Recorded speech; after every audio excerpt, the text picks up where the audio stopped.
10, 9, 8, 7, 6, 5, 4, 3, 2.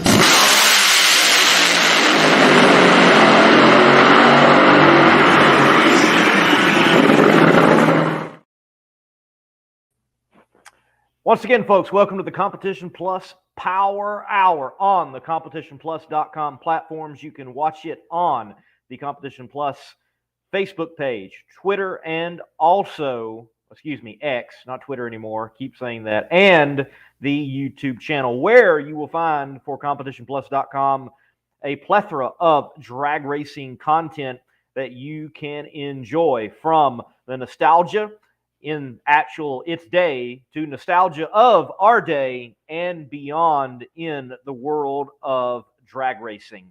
So if you would hit that like button, hit the share button, and chime in the comment section. Let us know where you're watching from. Let us know what you're excited about in the world of drag racing, from Duck Productions down there to the Battle of Thrones in South Georgia Motorsports Park, PDRA getting near its last race of the year, into a culmination of champions being crowned, the NHRA Heritage Series being in action this weekend, also the Camping World Series with NHRA along with Alcohol and Jake's All-Stars. So much is happening in the world of drag racing routinely and regularly. There's plenty to talk about. I'll be talking about it. I'm Lee Kraft, aka the Monday Morning Racer, along with Darren Williams Jr., who is a prima donna and needs a little bit more time to get ready before bringing him on the show. It looks like he might be ready. I'm going to let him bring himself on whenever he's ready.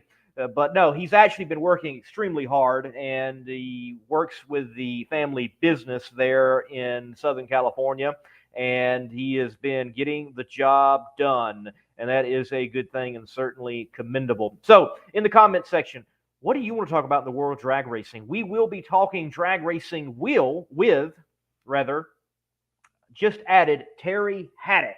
Got note that he's going to be jumping onto the show. He's not a part of the lineup by the thumbnail, but he will be joining us around the 15, 16-minute mark, maybe a little bit after. Looking forward to talking to Terry Haddock. It'll be his first time on the show. He was able to pick up the invitational win, part of the Stampede of Speed, this past weekend there at the Texas Motorplex, kicking off the festivities that is the Texas Motorplex's Stampede of Speed. Then we're going to have Matt Smith. We'll be chatting with him. That is going to certainly be a wild ride, as it always is with Matt Smith. Cannot wait to talk to him and what's been going on with him and his life with the past events that have transpired. And then Blake Bowser of Famoso Dragstrip. We'll be chatting with him. Big announcement made today concerning Nitro Chaos. Big end of the year situation for them with the event that will be taking place there in Bakersfield this weekend. Darren Williams Jr. joining me now, aka American Hot Rod Entertainment, the assistant editor for CompetitionPlus.com. Darren, good to have you on, man. Man, great to be here. Tuesday night, another episode of the Competition Plus Power Hour. Thank you guys all for tuning in. And man, what a weekend we got coming up. Not only do we have the NHRA Texas Fall Nationals and that historic event at a great facility like the Texas Motorplex, an iconic facility. Also this weekend, Bakersfield, California, the newly rebranded Wally Parks NHRA Nostalgia Nationals, formerly known as the California Hot Rod Reunion. I'll be there this weekend, Saturday, Sunday. So it should be a lot of fun. Can't wait, man. It's going to be exciting.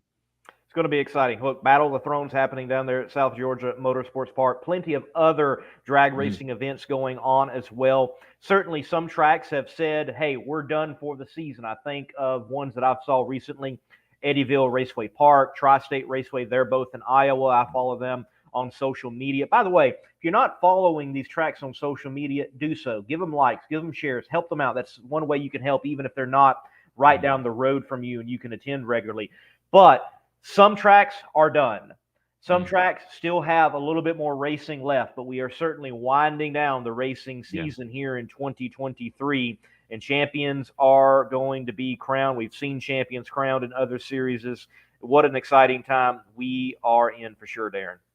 No, for sure. And like you mentioned, this weekend in Bakersfield, there's still a championship up for grabs in Top Fuel Eliminator between Tyler Hilton and Jim Murphy. It's going to be a great battle. You guys already know Bobby Cottrell has already wrapped it up in Nitro Funny Car, his 6th consecutive Nitro Funny Car championship in a row. But in Top Fuel, it's still up for grabs. Reigning champion Tyler Hilton is going to square off with the legend Jim Murphy. And so the cool thing about it is too, Lee, you were at the March meet. You know they didn't finish. Well, guess what? Number Yeah, does one Top and Fuel two. run yet? They have not run yet, but they will run this weekend. They will run. You sure? I'm sure. Because you know why? We're going to ask Blake about that. We really are. We really are. I hope. But here's the thing, though. Number 1 and 2 in the world are going to square off round number 1 on Friday afternoon. That's round number 1 of the makeup of the March meet. Huge championship implications in that matchup right there. So the action is going to kick off right from the first qualifying session on Friday. So if you guys are heading out to Bakersfield, round number 1 of the March meet of Top Fuel will be Q1, which will be on Friday. And then the semifinals and the finals will be run during Q2 and Q3 on Saturday. So just a heads up. That's going to be a big event for the Top Fuel contingent because they are making up a race. So go Tyler Hilton and the McKinney chassis. Why not? Hey, but I'll tell you what. So Tyler Hilton holds an 82-point lead over Jim Murphy. That's about a full race. So pretty much if Tyler Hilton wins this round, he pretty much all but clinches his 2nd consecutive championship. But I'll tell you what, Jim Murphy, he has a lot to prove. Not a lot to prove, but he wants to go out with a bang. He announced recently that this will be his final race. If you guys don't know, Jim Murphy has been around drag racing for a long time, for about 4 decades now. Used to drive the Holy Smokes Nitro Funny Car. Has gone up against some of the best, like John Forrest and Kenny Bernstein. He's gone against some of the best, and he announced that this will be his final race. He's hanging it up after this, and so he wants to go out as a champion. He wants to go out with his 5th March meet victory, tying the great Big Daddy Don Garlett. So Jim Murphy has a lot to gain here this weekend in Bakersfield. He's not going out without a fight. Certainly, and that's good to hear that he's not going out without a fight, and he's certainly someone that can scrap, has been doing it out there in the drag racing scene for a very long time. And I will say this, I don't know that much about his career, but just the short time that I've been able to interact with Heritage Series pits, if you will, from Bakersfield and then stopping in very quickly to see the pre-action, if you will, at Bowling Green when they were on that side of the country. His name carries weight. Yeah. People do not overlook him. They do not overlook his driving capabilities. They do not overlook his car. It is certainly formidable. No, for sure. And what aside from his driving ability, just a super nice guy as well. You can always walk up to Jim Murphy, have a conversation. He loves the fans, but like you said, a badass behind the wheel of a race car. Has won 4 March meets in his career. Has won a bunch of frontage and Top Fuel championships. And like I said, man, I just, it's sad to see that he's hanging it up. But who knows? Maybe, I know the reason why he said he's hanging it up is because 1, he's been doing it for a long time, but 2, there's a lot of political stuff that's going on behind the scenes that he hasn't agreed with. But who knows? Maybe if he can, have a great weekend and pull this out, maybe he'll come back. But, it would be cool to go out though with the championship and a March meet win, I would say. Well, it would be cool for him in his career that, yes, go out with the championship, go out with a March meet win, go out with just a March meet win. Even if Tyler does well and gets the championship, go out with a March meet win, or go out with a Wally Parks Nostalgia National. Is that it? Yeah, my goodness. Wally Parks that has not sunk in yet. It has not sunk in yet. Maybe go out with that win. That will certainly be cool. But I will say this: if he's concerned about some of the political things in the racing scene, and there's always something, no matter where you go, but there is an opportunity coming up that won't be Heritage Series at Bakersfield before long. We're going to talk about that later tonight. Oh, for sure. And that's going to be pretty exciting. And it just gives these guys another place to race, and I think that's really cool. I feel like the Heritage Series season, not a lot of guys show up to a lot of races because, whether that's, budget or whatever wise, but this gives them another race in their whole, because let's face it, a lot of these Heritage Series drivers are from Southern California or the California area in general. So Bakersfield's their home track. So to have that track, have that race gives them another place to race. And I think that's awesome. It is. And hey, more racing, the better, especially with the state of drag racing. And since we are a drag racing show, I'll keep it to that, but you could extend it beyond to all motorsports in California, and in particular, Southern California. It continues to take hit after hit after hit, and you've got now just a couple or just a few bastions out there in California for racing. So I think we count it on our hands. There could be more I have never heard of, but I mean, let's face it. So Reading Dragstrip in Reading, California, which is basically what's above California? Is it Oregon or Washington? It's Oregon, right? It's Oregon. Yes, Oregon. Yeah. So basically, Reading is basically in Oregon. Yeah, Oregon. Yeah. This is basically where Reading Dragstrip is, but it's still in California. You have Bakersfield, and then Pomona. Oh, and Irwindale. You have Irwindale also. But if you talk about big major tracks, we're talking Famoso and Pomona. Those are the kind of like the last two left. And if you saw on social media, they're tearing up the parking lot for Auto Club Speedway, so that's going away too. So, well, that is, you know, a lot of I saw people today. Obviously, we know the drag strip done. Yeah, and that's a part of that sell off, part of that reconfiguration, and it has been said that that's going to be reconfigured, but it might be even losing the entirety of the facility. Who knows? In fact, well, I mean, yeah, until they actually start construction on it, I don't believe it's going to happen. But NASCAR hasn't sold that lot yet. That what is it? 90,000 acres they still have left? Not 90,000, too much. 9,000 acres they still have left, or whatever it is. They haven't sold it just yet. So they may have a purpose for it, but for the most part, I don't see anything happening in the near future. But this is a drag racing show, not a NASCAR show. So that's right. But as we were saying, racing in Southern California, has taken a hit. So folks, look, maybe it's a bucket list item. Well, mark it off next year and go to March Meet. Mark it off next year and go to the Wally Parks Nostalgia Nationals, right? Did they get it right? I think you so, yeah. Okay, yeah. I can't. I think there's an NHRA in there too, somewhere. Dang. Go to the events that you have there in Bakersfield. Go to the events that you have at other facilities. Support Nitro Revival. Support the Winter National. Support the final. Support, which, from what I understand, already a big support turnout for the 75th anniversary for In-N-Out Burger. So that they're doing it's sold out. So that's great to hear, and it's going to be some drag racing, car show, that type of thing at the facility. So it would give it a third event for the year, which is definitely good to hear. But support even out of your state, I guess you could say, and especially where drag racing has its roots tied to. No, for sure. And like I said, we've talked about this, weeks on end, the past few shows. Southern California and just the West Coast in general is about to be lit up with drag racing. I mean, starting with this weekend with the Wally Parks NHRA Nostalgia Nationals. And then you mentioned next weekend, we have the In-N-Out Burger 75th anniversary. The following that, you go to the Vegas National event. And then the weekend after that, it's the Vegas Regional. But that same weekend, you have Nitro Revival. And then we cap it all off with the I almost said Auto Club Finals. Oh, my bad. In-N-Out Burger Pomona Finals at In-N-Out Burger Pomona Dragstrip. So, it's about to be a fun time here in California. It certainly is. It's going to be a fun time out there on the West Coast, and I'm looking forward to being there for a good bit of it. Plan to be at Las Vegas, plan to cover the regional action at Las Vegas, and plan to be there for the finals as well as we come to the conclusion of drag racing for the NHRA. Granted, drag racing never stops. It just moves to Florida. Yeah. Oh, by the way, let's not forget the Super Streetcar Nationals or Streetcar Nationals, Las Vegas.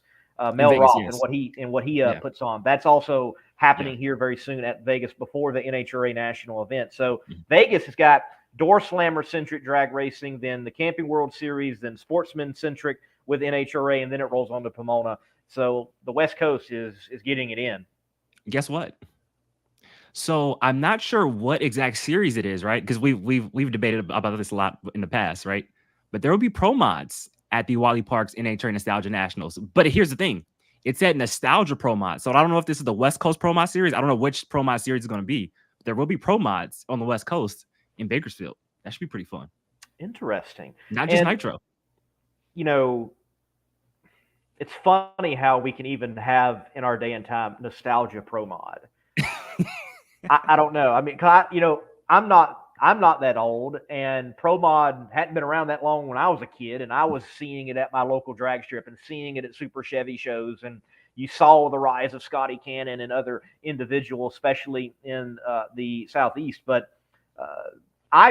Nostalgia Pro Mod's got a lot of what I just wish Pro Mod still had, because they're chopped up, they're cut up, but they still look like the car they're supposed to mimic, maybe with a big wing on it or something of that nature. I love the Nostalgia Pro Mod type groups. I think of one of the groups that I used to film.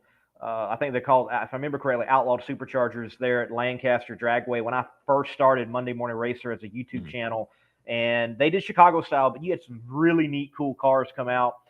Frank Malvaso, if I remember correctly, he had a Chevy Coupe in that old classic style, the way the coupes used to be. And someone had a Firebird from, the 80s, and someone else was running the Chevy too, and someone else had a Chevelle, and so, just so many different types of body styles, which is really all. It seems like what fans want. They just want variety. That's what we want. We want variety. We want to gravitate to something, that something be different, and we root for it because it is different than everyone else, instead of pro Camaro, whether it's pro stock or pro mod.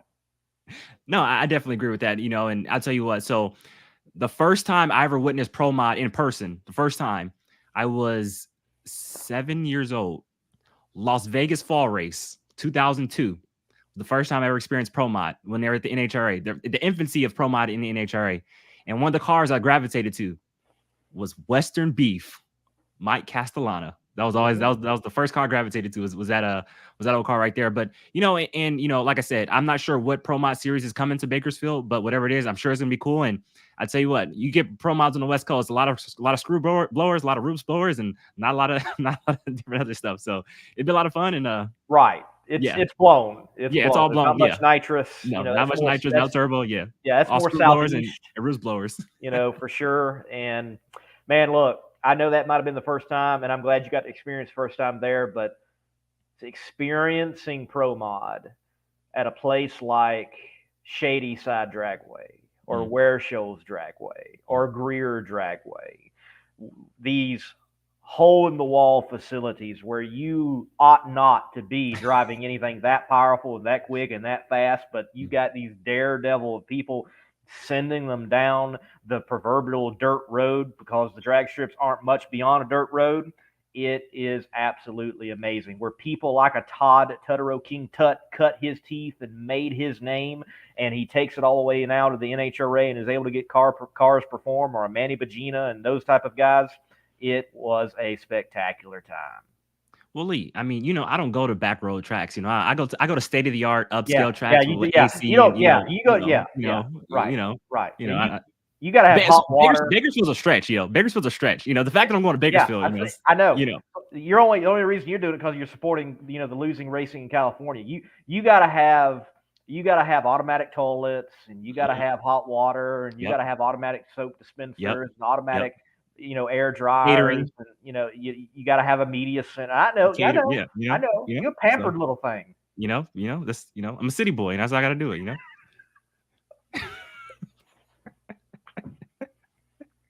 All right, look.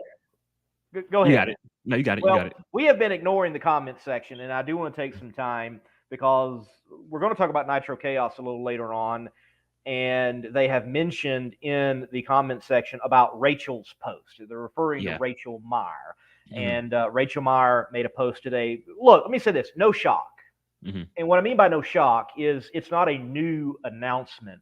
Nitro Chaos next year will not have any type of rear engine dragster in competition. So what does that mean? You're not going to see an A fuel dragster. You're not going to see a top fuel dragster. Anything with a motor behind the driver is now not a part of what can be run at Nitro Chaos. If the motor is in front of the driver, if that's a Nitro Pro Mod, if that is a fuel altered, if that is a funny car, if it is a front engine dragster of any variety, that is what is allowed now in Nitro Chaos. With Rachel's post in particular, she's upset, and understandably so. They feel that they are, that it's very singular, and I can certainly understand how it feels that way. Granted, the rule change does affect Todd Bruce and Cliff Baxter, and it affects the teams like Scott Palmer. It affects Mitch King can't bring his top fuel dragster anymore, and certainly affects Randy Meyer Racing or anyone else that might have considered to bring a rear-engined type of vehicle. So why do you have the change? Certainly, there was complaints.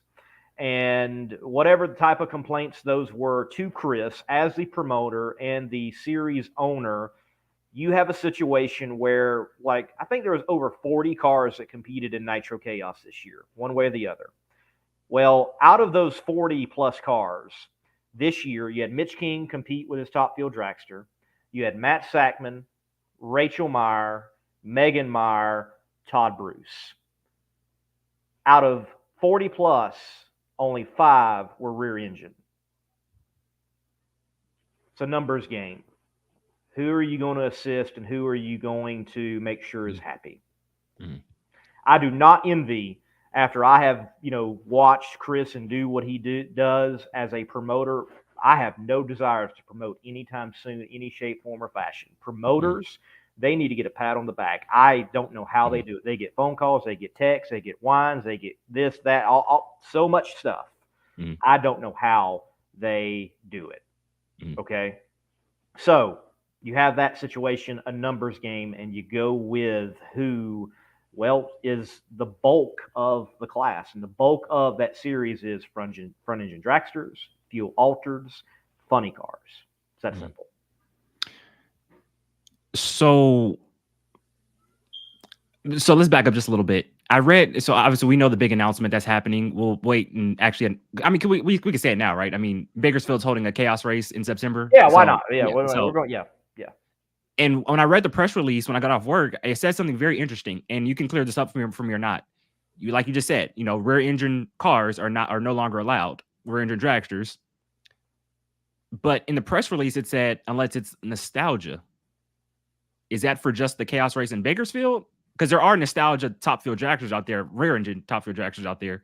Yes, and it said those are allowed. So is this for all chaos races or just the one in Bakersfield? It may very well just be Bakersfield, because Bakersfield is not going to be a points event. Yeah, it is an exhibition event. Yeah. And so, I get where Chris is coming from. You got to go with it. Like I said, it is a numbers game. You have to go with the bulk of the class, which is front engine dragsters, funny cars. You get some Nitro Pro mods, you get fuel altereds.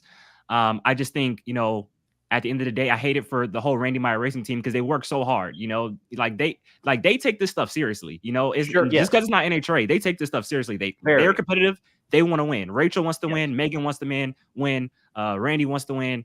And I just think that, this whole decision, while I understand Chris's decision, and I'm not against it, I understand it. It's just, it's always run what you brung, no rules. Right. So it's like, it does, I mean, I will be honest. Though I understand the change, I am not a fan of the change. I went to Nitro Chaos first and foremost because you had all these different run what you brung scenario, but I do understand it, even though I'm not the biggest fan of it myself. And I'm part of Chaos, and I'm support what Chris is doing. Granted, I get the change. Now, again, it affects more than Randy Meyer Racing. It affects Todd Bruce. It affects, anyone else with a rear engine combination that they were going to run. I want to say this, though. Before the rule ever came out, people were talking to Chris about a rule outlawing anything rear engine. And there's video proof of that. There was a Chaos Live done from Mocan Dragway that Carl Blanton, track owner, and also Scott Palmer was a part of. And I asked Scott, I said, Scott, you were part of the inaugural Nitro Chaos. Now it is a series. When are you going to bring into competition your Top Fuel dragster again? He said, I never would. He said, I don't think Top Fuel dragsters should be able to run in Nitro Chaos because that's not what it really, in essence, is for. I was very surprised by that answer. Scott being a promoter himself, Scott being a showman himself, Scott being a drag racer of drag racers, that he said what he said. I found that fascinating. So I don't think it's a singling out scenario. The conversation was already there. And then when people started looking and you see the A fuel dragsters run well, though not necessarily dominate, they didn't really dominate, but nonetheless run well, people were starting to clamor. So, yeah. And now, that being said, it also is clear, and it has been out there, and it's been put out there, that if there is the money in chaos, like someone to find the money and start a field, that Chris would run on all A fuel field. Mm.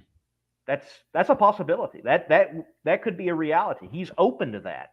So to state that, not allowed, it's not allowed with the other cars. But if you can find enough and the money to run amongst one another, that's out there on the table. Let me ask you a question, Lee. Again, like I said, I totally understand where Chris is coming from. I'm not saying it was a bad decision. He's a businessman. He's a promoter. He has to do what's best for his series. But who won the championship, though? That's right. Gary Wheeler Jr. in a front engine dragster, arguably me saying arguably isn't even right. It just is a fact. It's not the normal combination. It's a small elephant motor. It's not the normal size in drag racing. And he did it without winning a race. It was just consistency. Do you know that's, I believe, and you can correct me if I'm wrong, that's his old A fuel car that he turned into a top fuel dragster.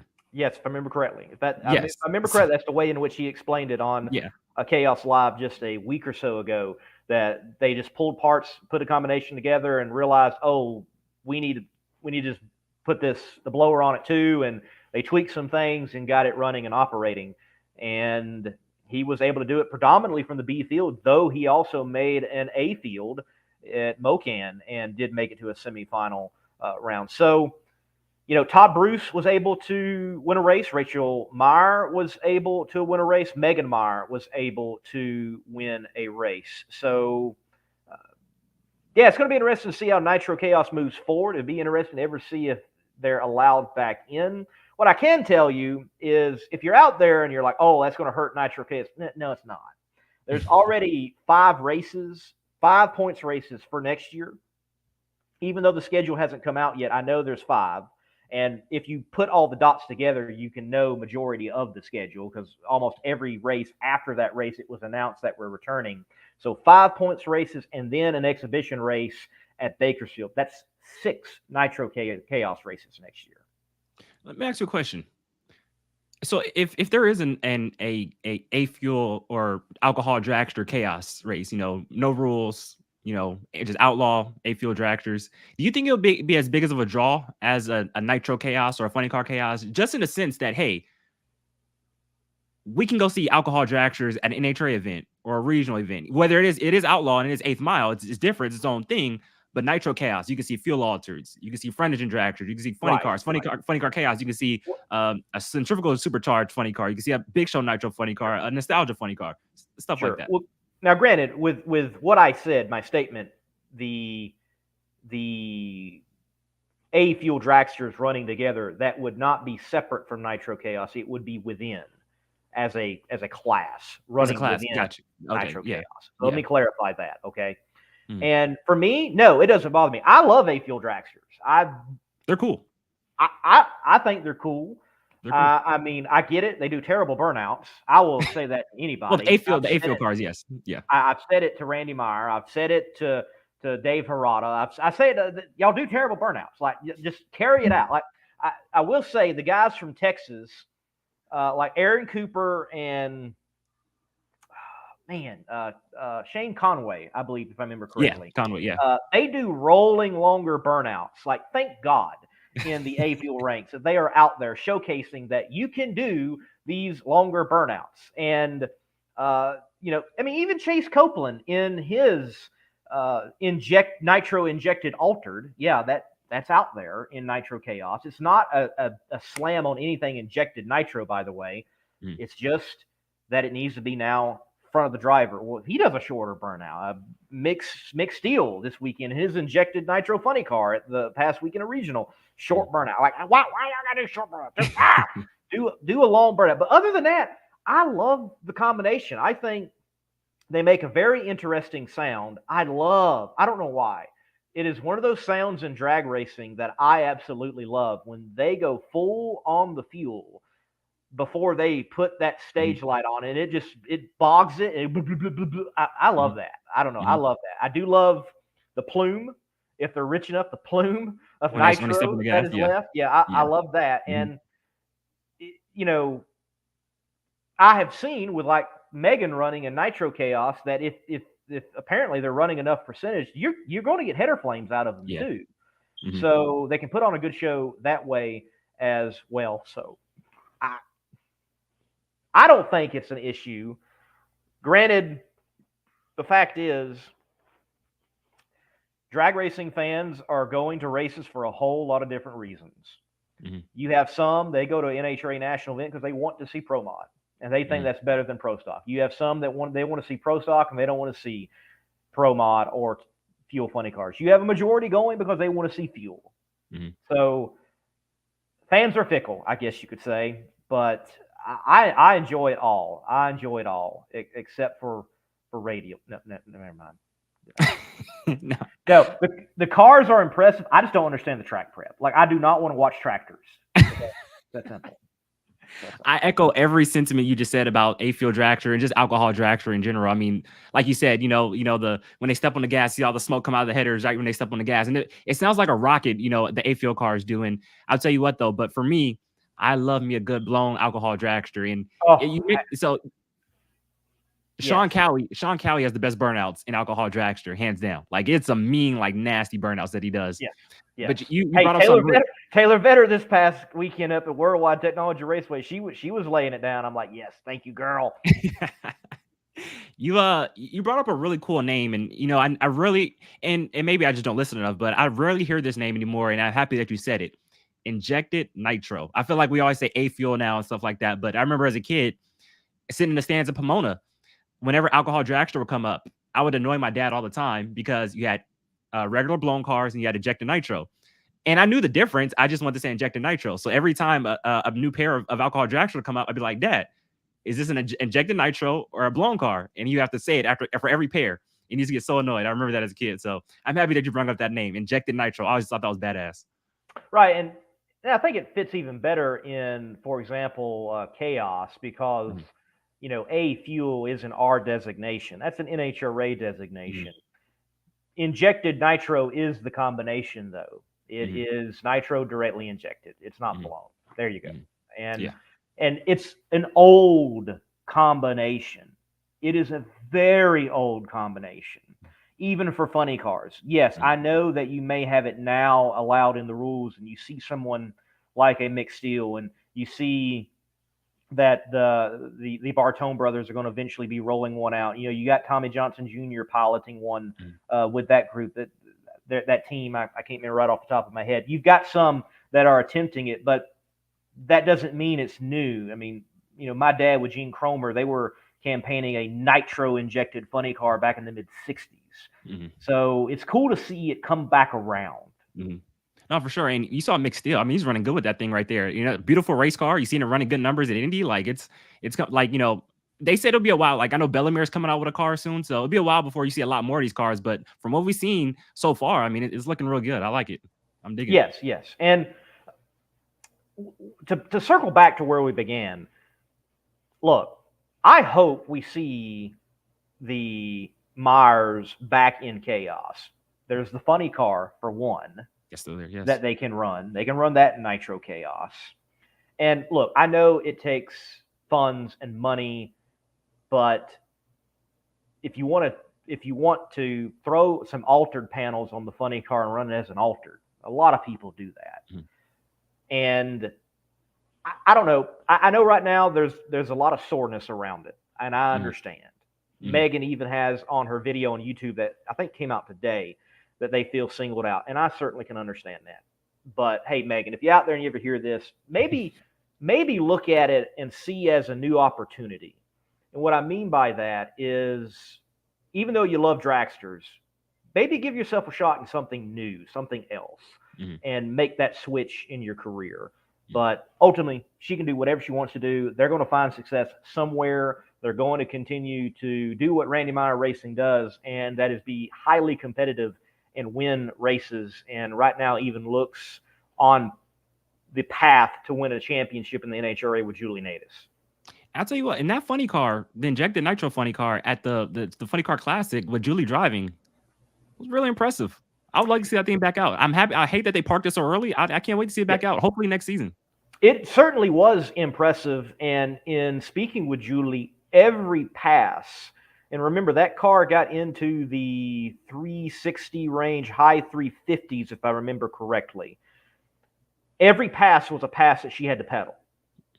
So if it was, if I remember correctly, high 350s pedaling, that injected combination was a combination that could be a low 50, high 40. Mm-hmm. And not even having it figured out. And I'll tell you what, and we talked about this a lot, you know, and it's kind of shifting gears just a little bit because I was like, it just really showed. Like, we already knew Julie was a good driver. I mean, just from her time in Alcohol Dragster, but for her to jump in that funny car and do what she did, I mean, just really showed, you know, she has what it takes to get behind the wheel and knows how to drive a race car. That was really impressive to do that. You know, to jump from a dragster to a funny car, I thought that was pretty badass, in my opinion. Right. And, you know, in the semifinals against Kevin Kinsley, who went on to win the A field, she got out of shape and got out of her lane. And if anybody wants to remark on that and be like, oh, she can't drive a funny car, because there were people saying that. There's an interview I've got with her on the video that is the recap video for that particular event on Funny Car Chaos YouTube, that she remarks that there were people saying to her that she shouldn't be driving a funny car. She's not capable of driving a funny car. She can't do it. And she goes out there and qualifies well. She wins round 1. And in round 2 or semifinals, yeah, she gets out of the lane. What funny car driver hasn't done that? It's going to happen at some point. That's right. It's going to happen at some point. John Force, ask J.R. Todd. You know, I mean, Tim Wilkerson, ask Cruz Petragon. You know, I mean, just it happens. It is racing a car that's designed not to go straight. At some point, if you're ever driving a funny car, you're going to go bowling at some point. It's like a rite of passage. It's like a rite of passage. That's right. And if you drive a fuel altered, like it's all over the place. Just best expected. Yo, you talk about fuel altered. So again, this whole Nitro Chaos deal is a lot of fun, and I'm really looking forward to it. And the reason why I'm looking forward to it is not just because it's a chaos race. Like I said, it's another race for these guys in the Heritage Series to come and compete. You know, a lot of these guys only bring their cars out 1 or 2 times a year. And I'm already seeing online, Kyle Huff, driver of the Nanook, you know, he's thinking about bringing out both cars. He's thinking about bringing out the fuel altered and the top fuel dragster, the front engine top fuel dragster. I mean, with 2 different drivers. I wanted to see Nanook earlier in the year, and they weren't out. So, look, I will say this, and for everyone out there, and I'm not saying it just because I'm a part of it, though I'm very thankful to be a part of it. Chris Graves has got something special going on with the whole entire Chaos brand. What other drag racing series do you see growing the way in which Chaos has? Mm-hmm. There's not one. And there are some great drag racing series out there. Honestly, the only other one that I can think of in popularity outside of NHRA would be like Southeast Gassers Association. Mm-hmm. And how they have grown in popularity, which is fascinating because Quayne Stott's got this very rigid rule structure. And then Chris is like, whatever. Except now with the front engine, you know, situation in Nitro Chaos going into 2024. But you look, from one race about like 8 years ago to now, coming up in 2024, you've got 7, if I remember correctly, 7 points races, 1 exhibition race for Funny Car Chaos, and a non-points race at Maryland International Raceway. And you have now a total of what will be 6 Nitro Chaos races, taking Chaos the furthest west it has ever gone. And you can't get no more west, really, than Bakersfield. You can't get no more east than you can Maryland. The fact of the matter is the nation is Chaos Nation now. Hey, and I'll tell you what, you talk about Bobby Cottrell and that cool Mustang he drives when he's not driving the championship-winning funny car. Hey, we could see that in fun. And look, all I got to say, there are some Heritage Series guys. Y'all are cool dudes. But when Nitro Chaos comes to town, you got no more excuse. You got no more excuse. I'm curious. I'm curious what Nitro Chaos regulars are going to show up, because I want to show you I guys agree. that we do it big time over here on the West Coast, and so don't try to come over to our turf and think you're going to win. Just know that we got the big boys over here, and whatever you try, it ain't happening. So I'm just throwing it out there right now. These Heritage boys know how to get down. I'm just saying that. I'm just saying. You can certainly expect Chuck Lofton to be there because, like, he's already in Bakersfield. Okay. He showed up like last week, and you can certainly expect Chuck Lofton to be there. I think you'll see Gary Wheeler and the Grand Prix team be out there for sure. I think Mitch King. I would expect Mitch King to be out there. And Mitch King's plans for next year, I don't know if he's going to run the funny car. He may very well run the funny car. He even could put Dave Gallegos in there. Dave Gallegos could finally have his funny car done. But Mitch King will have the bone bucket fuel altered back. Okay. And he's dumping the top fuel combination in it. Oh, okay. Uh-huh. Interesting. Okay. Yes. Okay. Well, hey, like I said, I'm interested to see who actually comes out here. Joe Gallegos, come out here and shake it up with us. It's gonna be a lot of fun. Like I said, we got the baddest funny car driver in the land out here. We got the baddest front engine top fuel dragster in the land out here. Come get you some. It's gonna be a lot of fun. Hey, it's gonna be good. It's gonna be good. I'm probably doing more smack talking than they want me to be doing right now. So I'm gonna just chill out a little bit. Hey, it's gonna be good. But wait. We already have seen some Heritage Series guys show up to a Nitro Chaos, and that is true. Made a final round appearance, but did lose to the Bull. That is true. But he is a Nitro Chaos regular, but it is also a car that actually has raced and won NHRA national events.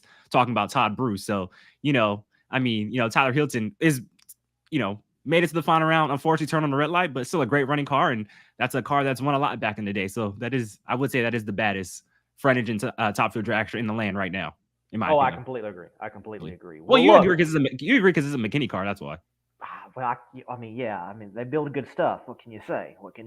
They do. I mean, they do. They do. So, well, Darren, we do have folks. We didn't have Matt Smith pop into the green room at any point, so that's why we've been rambling and we have continued on the conversation. And look, stuff happens, but we do have Terry Haddock in the green room.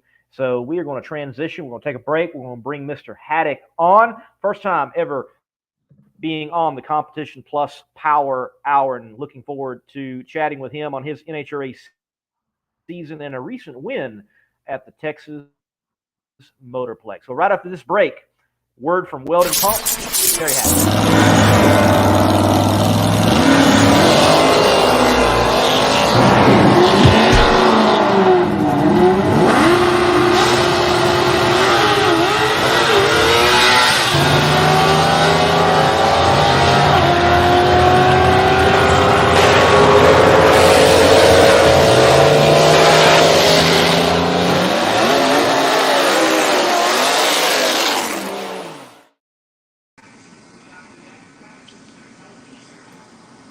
Terry Haddock, welcome to the Power Hour, man. Yes, sir. How y'all doing? Doing good. Man, doing great. Well, doing Terry, great. Good to have you on. And, man, Texas so far has been good to you. Yes, sir. We had a good weekend this weekend. Hopefully we have another one next weekend. And so, Terry, I got to ask, we've been talking a lot about NHRA Heritage Series so far here on the show. And a guy that's, really deeply rooted in the NHRA Heritage Series is your crew chief, Johnny West. So I just want you to, just talk about how much of an asset he's been to your team here in 2023. We've seen a lot of great strides with your team within so far here this season. And will we see Johnny West in Texas, or will he be in Bakersfield? I'm not sure. All right, Johnny will be in Texas with us. Okay. Johnny worked for me for a few years ago, and Johnny and I really work well together. And I'm glad he's part of my team. He's made a lot of changes to make things better. He takes some of the pressure off of me, and he makes sure that the car is always right. Like he's the best attention to detail guy I've ever been around. So really enjoy working with him. Well, good deal. We've definitely noticed that the performance has turned around. You also took a little bit of a step back, not trying to make every race this year, but being selective, it seems like, on where you are competing in the NHRA, and that has seemed to have paid off. Why that decision for 2023, and can we expect the same in 2024? At the end of last year, we decided I wanted to sell the top fuel car. Forever, we ran that dragster because in my head, I thought I was generating money to keep the funny car going, when really all I was doing was wearing out my stuff, making myself look stupid, wearing out my people, and not really doing good at anything. So at the end of last year, we decided to sell the dragster and concentrate solely on the funny car. It races that it had some funding. So, a lot of reasons for the performance to turn around. A lot of it had to do with Johnny and me working together. A lot of it had to do with concentrating on solely on one car.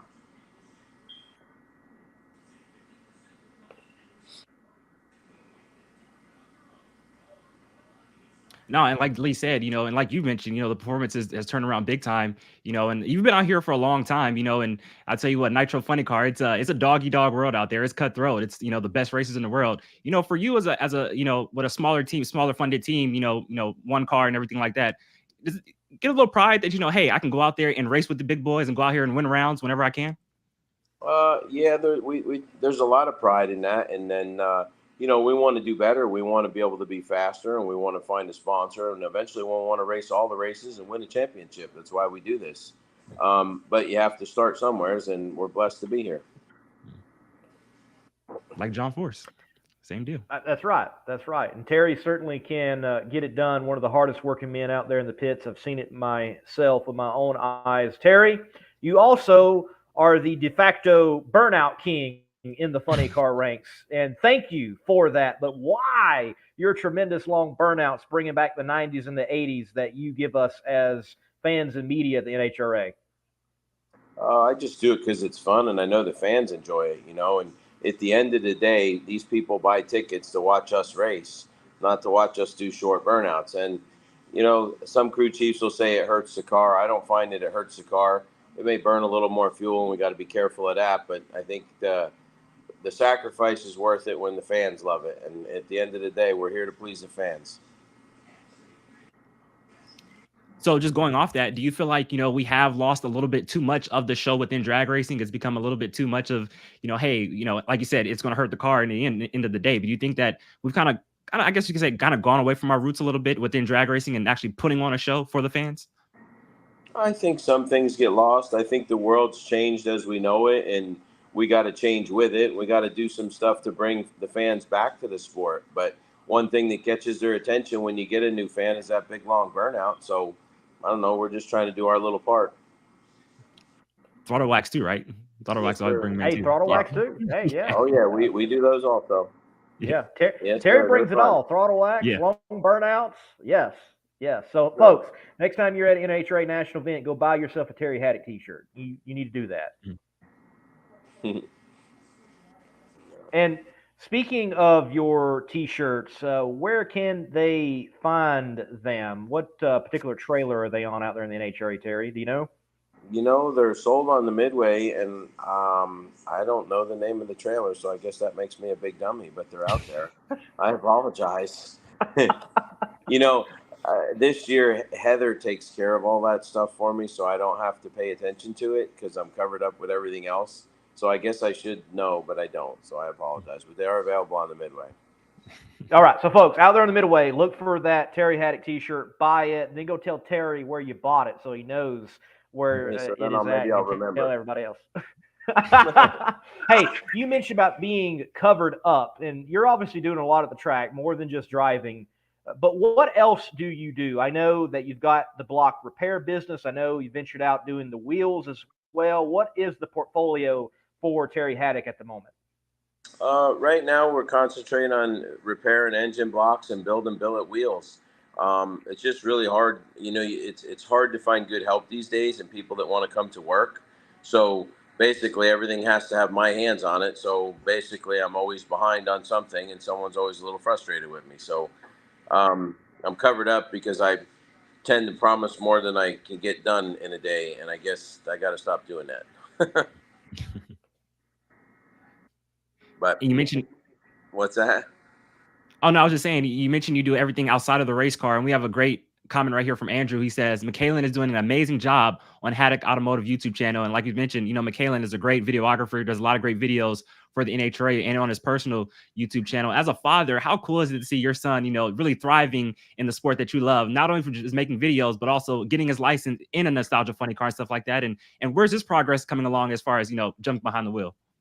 Well, the first thing I want to say is I'm super proud of my son, Michaelan. He's come a long way. When you have kids, you always want them to do what you do and follow in your footsteps, but you can't push it. You got to let it do its own thing. And a couple years ago, Kalen's interest really turned to the racing stuff. He does an incredible job with the videos and the videography, but he's also learned to be a real capable hand on the car. He does one side of the motor. He does the cylinder head. He basically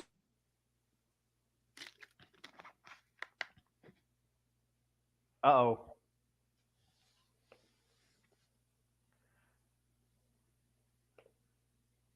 So I can tell you what just happened. Terry is on his cell phone, and there is an Amber Alert that just went out in Texas, because I'm in Texas too, and he's in Texas. So an Amber Alert kicked Terry off. Did you get last week? Did you get that wide world alert on like everybody's cell phone got one at like noon, like last week, sometime Yes, around then? it was a that? national emergency broadcast. It was not wide world. That's the web. Well, you know what I mean. I was in a taco stand when it went off. Everybody's phone in the taco stand went off. It was pretty crazy. It was pretty, pretty wild. Yeah. Like everybody's looking, Yeah. They got it. We're under control, man. We're under control. So it was a nationwide thing. That one was. Now this one that knocked Terry off, it was an Amber Alert just in Texas. So we got you back, Terry. Yeah, I'm not smart enough to operate this phone, but I got you guys back. You're good. You're good, man. Yeah. Hey, stuff happens. It's live. No worries. No worries. Well, back to Michaelan. I'm super proud of him. He does a great job. He works really hard, and all I want to do is make sure I give him the tools and resources to hopefully do better than I have. So as far as his driving, we're going up to Dallas tomorrow, and we're going to make some runs in the nostalgia car, and hopefully we'll have him finished licensed by the end of the season here, and hopefully some big things coming next year for him.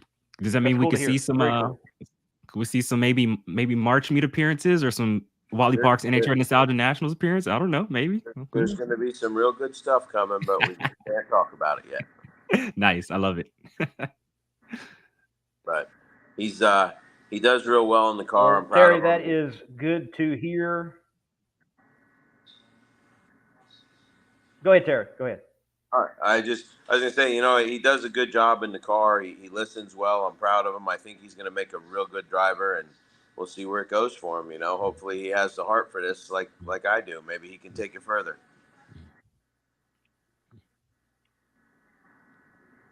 We certainly hope that's the case, and we know that he works his tail off, and he'll continue to do so. Let's talk about this win that you got at the Texas Motorplex over the weekend, the Texas Invitational deal.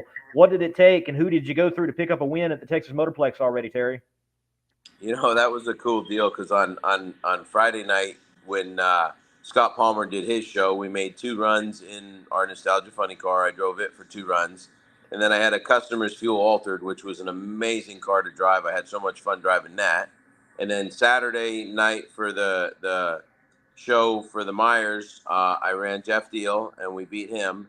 And then Sunday night, we got to race Mitch King, which is a lot of fun. Mitch King's Top Fuel Dragster. So it was cool. It was a lot of fun. It's neat that the Meyer family put that deal on and trying to cross over some of those country music fans and bring them into drag racing during that country music concert. It's really a neat deal. And then this kind of goes back on my show question, a few minutes ago.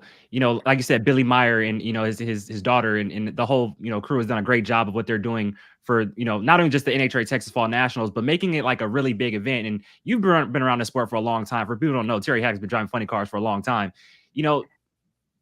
Do you feel like this is something that other national events should try to pick up and try to kind of emulate, to kind of attract that different fan, rather just regular drag racing fans?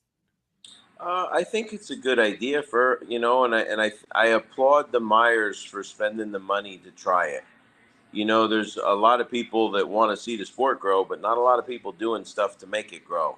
So I hope this works. It was neat on Sunday night to look out there and see all those people there when we took them cars to the starting line, because they had all the concert goers up in the stands. So I thought this could work. This is a neat opportunity. And we all know the first time we see a Nitro car, we never forget it. So, yeah, I think other people should try it. I think we should try all sorts of things to get people back out here. You know, I've loved this sport since I was a kid, and it kind of stinks to see it going away. Well, Terry, look, we thank you for your time. We're going to let you go away as you do everything that you can to help drag racing come back to prominence. You keep giving us throttle wax. You keep giving us long burnouts, and we'll keep rooting for you, man. Keep up the good work. All right. Well, I thank you for having me on. I hope you guys have a wonderful night. You too, Terry. Thank you, sir. All right. Bye-bye, guys. Tell you what, Terry is a cool dude. A lot of people don't know it. They look at him, they're like, oh, he's kind of like a scruff, tough dude. And he is, but he is hilarious. Like, if you hang around the pits long enough and listen to that man, he could do stand-up comedy for sure. Oh man, I've never really been over there. Like, I've been over there a few times with, like, my buddy Hall was driving a Top Fuel Dragster, stuff like that. But I've heard stories that, hey, like, you know, Terry can be pretty funny in a conversation and stuff like that. So definitely need to check that out sometime soon. Certainly. And look, it's good to see him having some success this year. Always figures out a way, though, to pick up around here, to make a semifinal appearance here.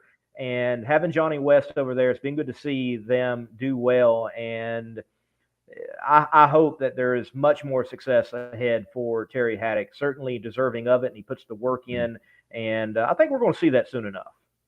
Yeah, for sure. And like I mentioned, you know, Terry Haddock's been out here for a long time, you know, never had the biggest budget and everything like that, but has worked hard, you know, has you know, worked his butt off and has made a name for himself in Nitro Funny Car and the NHRA Camping World Series. So you got to respect him. And like you mentioned, you know, he can still around for you here and there and stuff like that. So I just hate, like, man, I love that he's going to have his crew chief in Texas, but man, I wanted to see that Plan A fuel altered in Bakersfield this weekend. So we got to wait till the March meet, but it's all good, you know?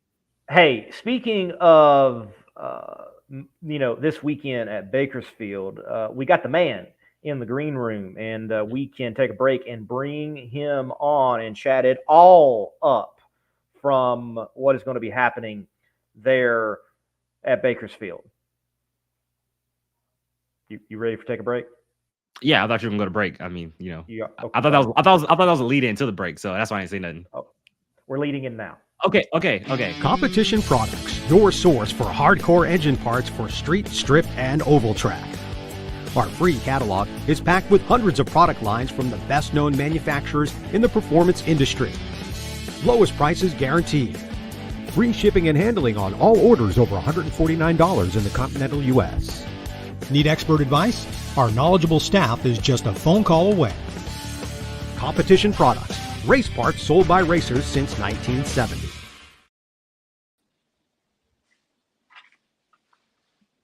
Mr. Bowser, welcome once again to the Competition Plus Power Hour. Good to have you on as always. Great things happening at Famoso Dragstrip. Great things, yes. Thank you, Lee. And Darren, good to see you too. Yeah, thanks for having me on, guys. Yeah, good to see you, Blake. And, you know, let's kick it off because Lee has talked about this way. So March, April, May, June, July, August, September, October. So about 8 months now. Sorry, I had to do it on my head. Hey, look, I'll just ask Lee, him outright. just take it away. Just take it away. I will take the heat. I will take the heat. I will take it. Is Top Fuel going to run? Is Top Fuel going to run where? What's the question? Sorry. I missed the question. Like, we're just playing off of what went down for March meet. Yes, Top Fuel is going to run, and we're looking forward to that. That's going to be great. This weekend after reunion, we're doing the March meet in October for Top Fuel. Yes. That's right. Yeah. With the exception, I think I've heard that Sean Bowen's not coming. Sean's qualified in the top 8, so that will cause us to have an alternate insert in. Looking at my qualifying sheet for March, that'd be Brendan Murray. I'm pretty sure Brendan's coming, so Brendan will sub in for Sean. Sean, if you're tuned in, you are coming. I'm sorry, but I have heard that he wasn't. But I think things are just still a little tough for him right now to get out here. So we'll think of him, and we'll get it done this weekend. Yeah, I heard that Sean unfortunately wasn't going to be able to make it this weekend. That's what I heard as well. But you know, you mentioned that, you know, the March meet will be run during qualifying this weekend, and then the actual race will be run on Sunday. I mean, just for everybody who's coming out, all the fans is coming out, just let everybody know, like, hey, first round on Friday, a huge matchup, championship implications. Jim Murphy, Tyler Hilton, first round. That's huge right out of the box. Yeah, and you know what? You may notice the schedule change this year. We're doing a test and tune for the first time at the reunion on Thursday. That's never happened before. We, the track, are putting that on. It is a paid test and tune, but it's only open to the reunion contestants. So the museum, Patrick Wright and his staff okayed that for us to do. And really, our biggest motivator was there's a lot of guys that need to get some hits on Thursday because first, like you mentioned, Darren, first round of qualifying. Q1 is E1 for March meet. So I keep forgetting. We got to thank Jim Mayer, Good Vibrations March meet. Sorry, I keep forgetting to plug that. We're doing this in October, so I'm not used to saying that. But yeah, so we're doing the Q1 and E1 are the same exact round. It's going to be interesting. Yeah. Yeah, a lot going on up there in Bakersfield for sure. I just want to make sure, though, is this the last event of the year for the track, or is there drag racing even after? There is after. Yeah, we've got this weekend we call it the WPNN. You guys can start saying that because that Wally Parks and South Nationals is too hard to say. So we just say WPNN. I've heard you guys try and say it earlier. Yeah. No, we finish up this, and then Chris Forsyth has a 4-day big bucks bracket race next weekend. Well, chest and tune, then 3 days of racing. We will take a weekend off for the Las Vegas Nationals. We'll come back and do our NHRA finals the first weekend in November. And then we come back and finish the year, the first or second weekend. I forget which one it is in December. That's normal for us. Mid-February to mid-December is our season. Then we take a little time off in the winter and a little time off in the summer when it's just too darn hot, like midsummer, like June and half of June and all of July. It's just too darn hot to be out there. No fun. So we do a little break in the summer, a little break in the winter. Other than that, we're out there running all the time.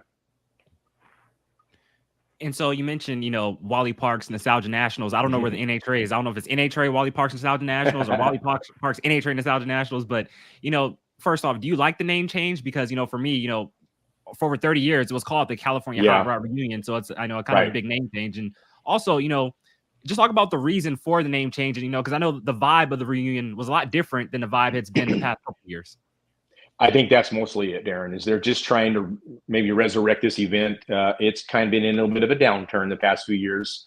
And I think that's really, they're trying to rebrand it to attract a new crowd because they relied on the crowd that started coming here 30 years ago.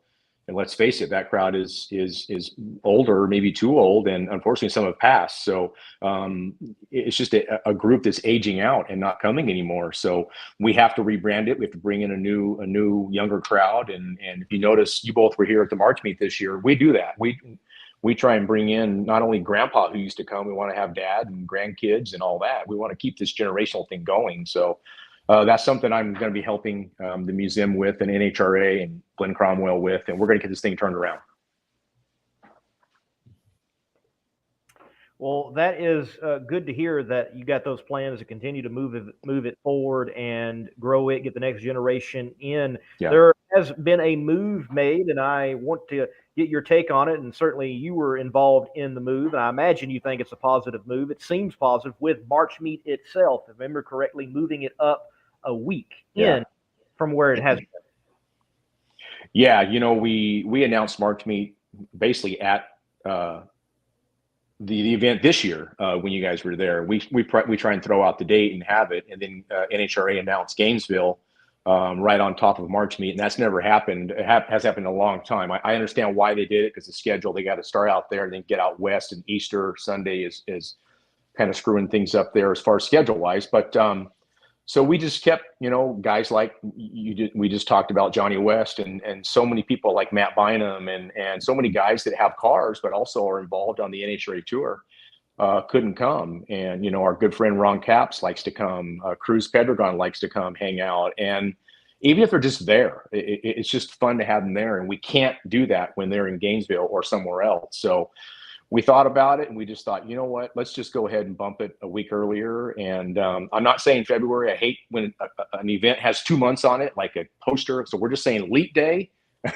which is the extra day this year or next year in February, and March 1, 2, 3. So, but we have so many vendors and crew chiefs and racers and just a lot of dignitaries just that could not make it. So we just thought, you know what, let's just move it and let everybody enjoy both weekends.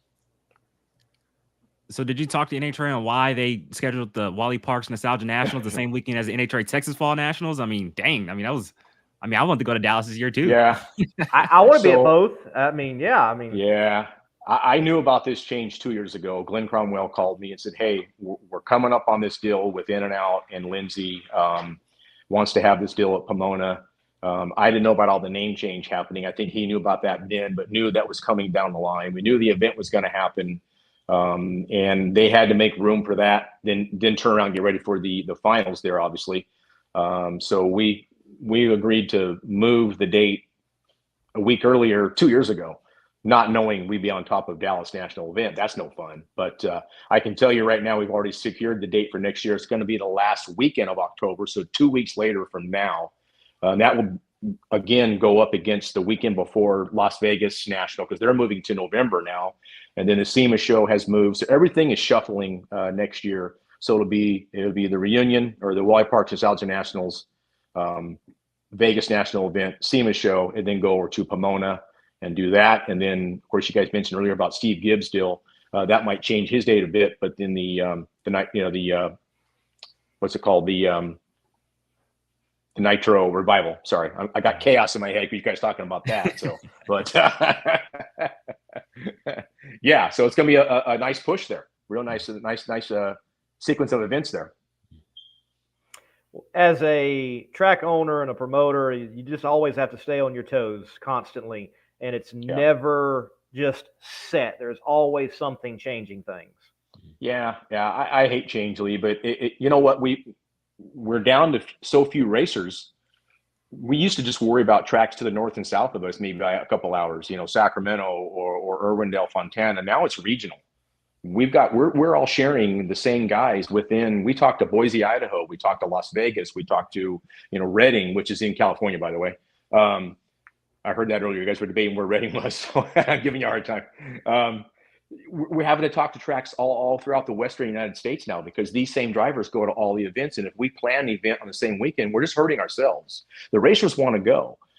So we're really having to be aware of what we're doing, regionally. And obviously, the Gainesville's on the East Coast, but so many guys live out here and want to come to the event, to give our Vations March meet. So we just made that change there. But yeah, it's just getting tougher and tougher to not overlap. And now that we have so few racers that are racing, you got to be really aware of not overlapping too much.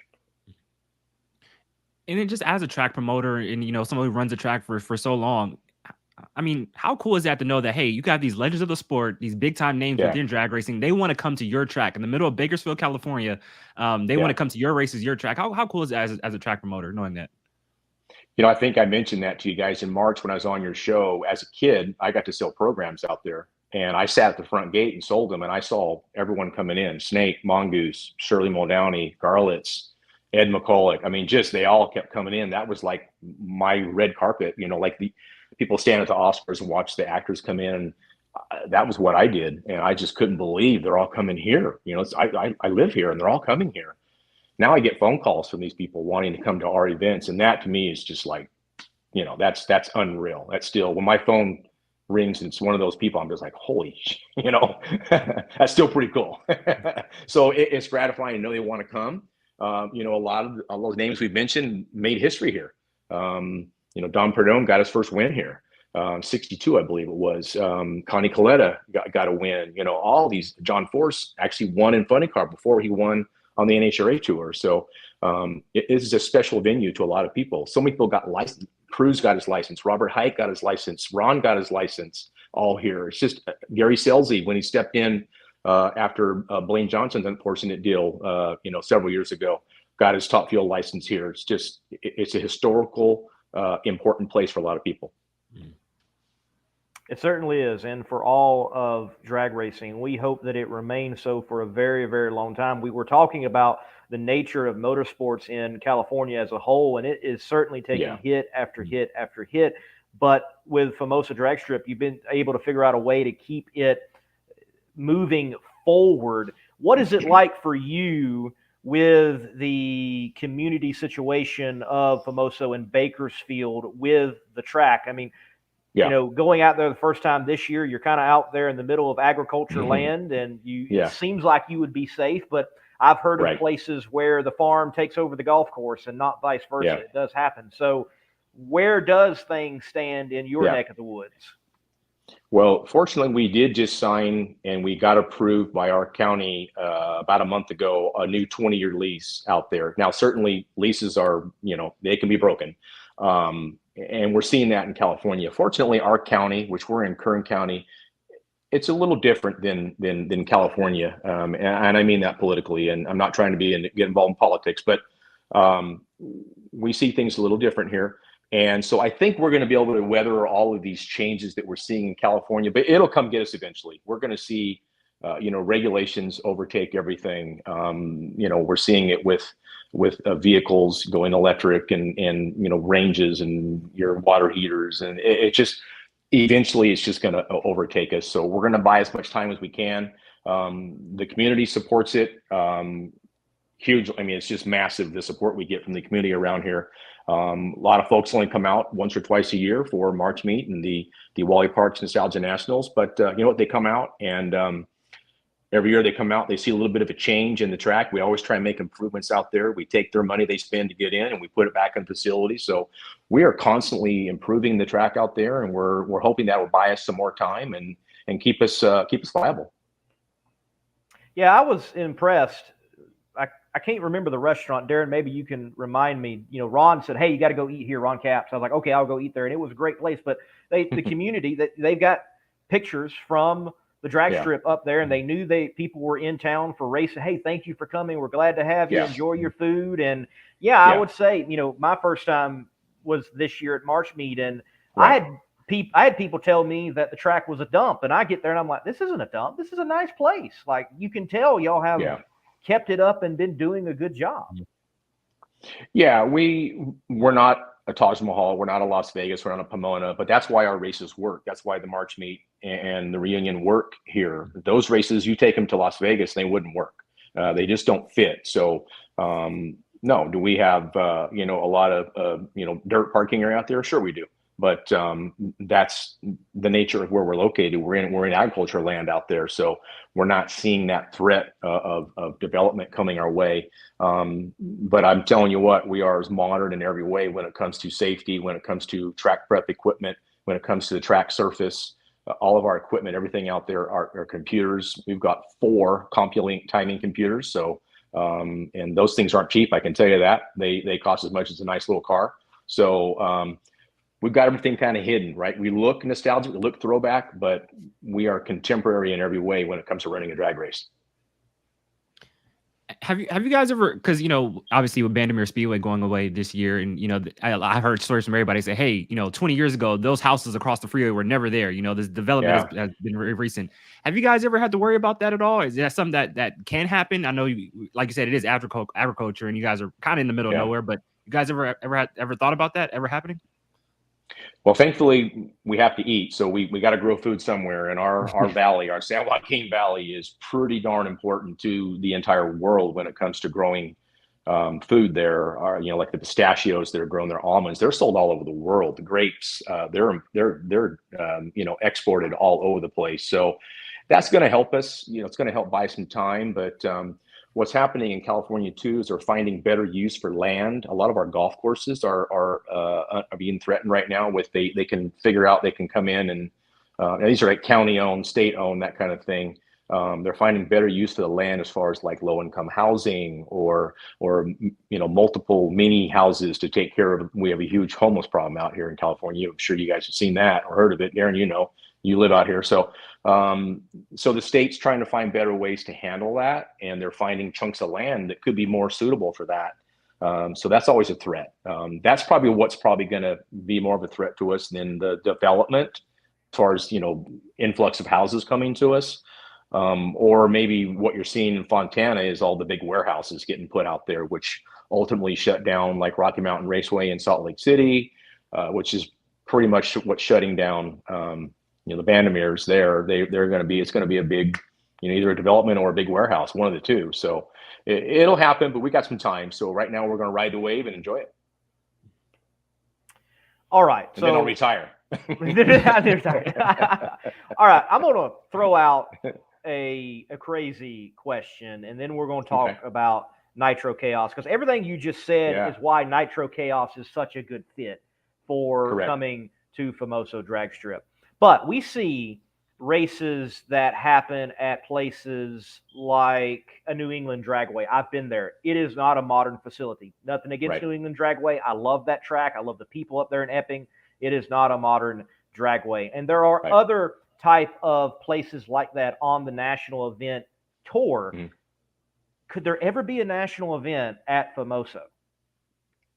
I think we may face the day when we have to do that, just because of what we're seeing with track shutting down. Yeah, I think so. Again, like I said, everyone that comes and races there, that surface it's a national event surface. We are a concrete quarter mile all the way. There's some things we need to do. We need to upgrade the catch system down there for what's required for national events. Certainly, we need to have a few things there, but the biggest problem we would have in our area is the surrounding infrastructure, the hotels, that sort of thing that would just be overrun. So we're getting there. We're seeing a lot of hotels, a lot of businesses open that would support, they would need that to support the crowds, right? So yeah, I think it will happen someday. It may be 10 years down the line, but we could host it. Absolutely, we could.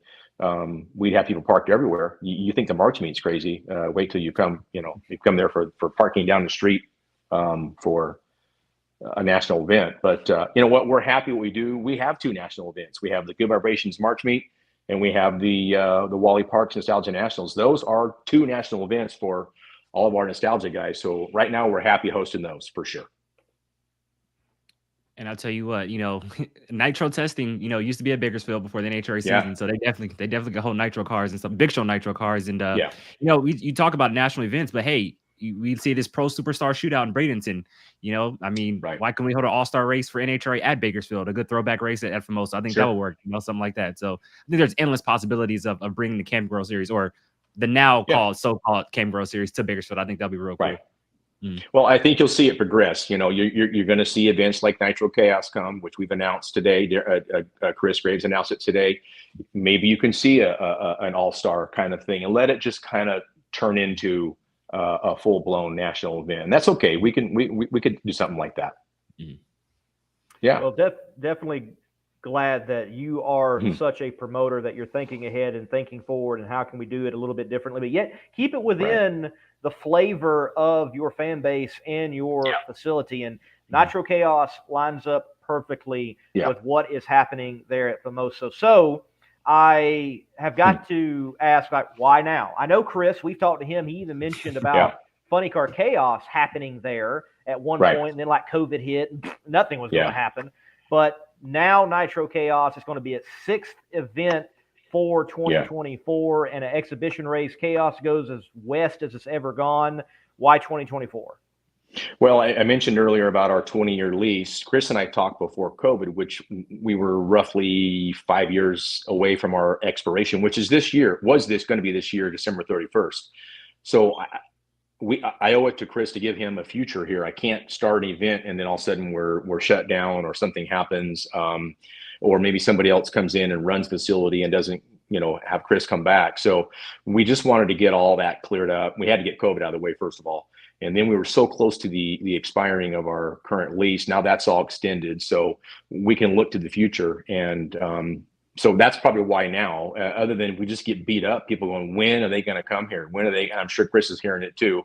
I know he told me today his phone was just blowing up with cars that want to come already. This thing's a year away, and they're already saying they're coming. They're getting cars ready. So I think it's a good time to do it. We're out of all the COVID restrictions, especially in California. That was tough. And I think the Nitro Chaos is more suitable for us, so we can incorporate the fuel alters, the top fuel cars. And you guys mentioned the rear engine cars, about the nostalgia cars able to run. So that's going to be something big. And you know what? Hey, these nostalgia guys, kind of going off the subject here a little bit, but they can put what they want in these cars, right? I mean, a Kamaka Pocock or whatever can put a big mag and a big pump and a big blower in his car. He's not stuck with the heritage rules. It's not a heritage event. So I think we're going to see some guys have some fun with this thing here and put in some big, some big pumps, some big mags, and it's going to be a hell of a show. Yeah. Yep. And And like I what mentioned, we could see. Sorry, Darren. We could see some contemporary cars. Out west, there's Jason Rupert, there's Alex Mladinovich. I believe Jeff Dill is still around here.